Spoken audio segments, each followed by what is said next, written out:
Indonesia, bukan hanya Bali dan Komodo. Indonesia adalah medan perang baru untuk dominasi teknologi global. Alasannya, ada di bawah tanah kita. Percayalah, saat ini, setiap pabrikan mobil listrik di dunia, setiap raksasa teknologi, sedang menahan napas sambil melihat ke satu komoditas ini, nikel. Dan Indonesia adalah pemegang kunci mutlaknya. Di video ini, kita bongkar bagaimana Indonesia mengubah nikel menjadi senjata ekonomi paling mematikan. Tonton sampai akhir, Anda akan tahu kenapa dunia sangat takut jika kita melakukan embargo nikel.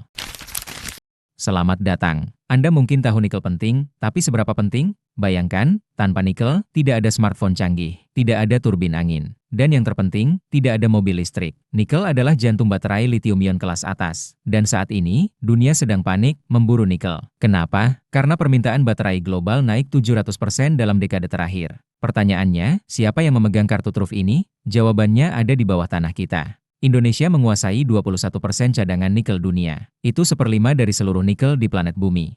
Selama puluhan tahun, kita hanya mengirimkan nikel dalam bentuk mentah, ore. Nilainya kecil. Begitu ore ini diolah di luar negeri, nilai jualnya melonjak 10 hingga 20 kali lipat. Kita rugi besar. Disinilah Indonesia meluncurkan senjata ekonominya, hilirisasi. Pada tahun 2020, kita resmi melarang ekspor ore nikel mentah. Ini bukan hanya kebijakan, ini adalah deklarasi perang dagang. Dampaknya mengejutkan. Sebelum larangan, nilai ekspor nikel hanya sekitar 1,1 miliar dolar Amerika per tahun. Setelah hilirisasi, angkanya melonjak hingga 30 miliar dolar Amerika. Kenaikan 2000% lebih.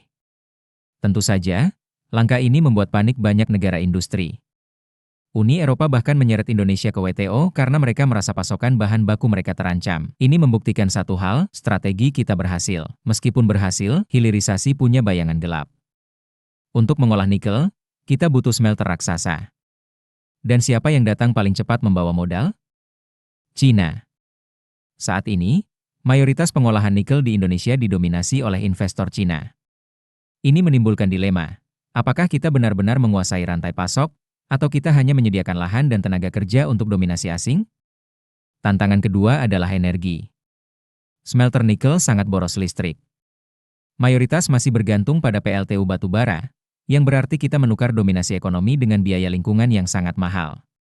Jadi, inilah intinya, nikel Indonesia bukan hanya penting, nikel kita adalah masa depan kendaraan listrik global.